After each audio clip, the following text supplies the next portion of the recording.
बच्चों हम लोगों के सामने एक क्वेश्चन दिया है, ठीक है। इसमें देखिए क्या कह रहा है, 65 और 117 इन दोनों का HCF ये बताया गया है कि इस रूप में अगर व्यक्त किया जाए तो m की वैल्यू क्या होगी। m का मान आपको निकालना है कि कितना आएगा।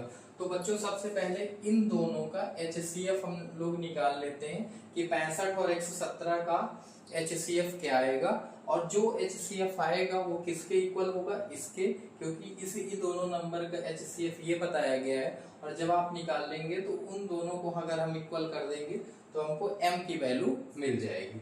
तो बच्चों क्या करेंगे, 65 का गुणनखंड करते हैं, 5 एकम 5, 5 के 15, 13 है ना। तो 1 टाइम्स 13 किसी से कैंसिल नहीं होगा, 13 से ही कैंसिल होगा, 1 टाइम्स।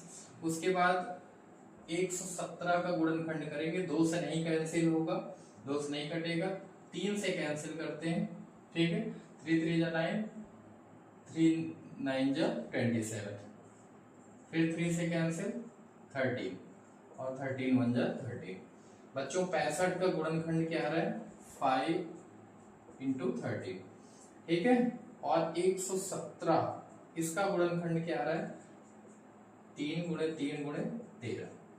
बच्चों HCF क्या होता है, HCF क्या होता है, जो उभयनिष्ठ हो, दोनों में कॉमन हो, ठीक है। तो कॉमन यहाँ क्या है 13, ठीक है।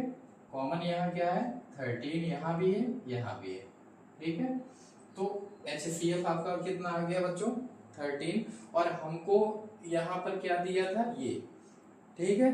तो इन्हीं दोनों संख्याओं का HCF ये क्वेश्चन में दिया है, और हमने ये इन्हीं दोनों संख्याओं का HCF 13 निकाला है 13। अब दोनों HCF जो दिए, एक दिया है और एक हमने निकाला है, दोनों HCF को जब आप इक्वल करेंगे तो m की वैल्यू आ जाएगी। मतलब 65 m minus 117 is equals to 13।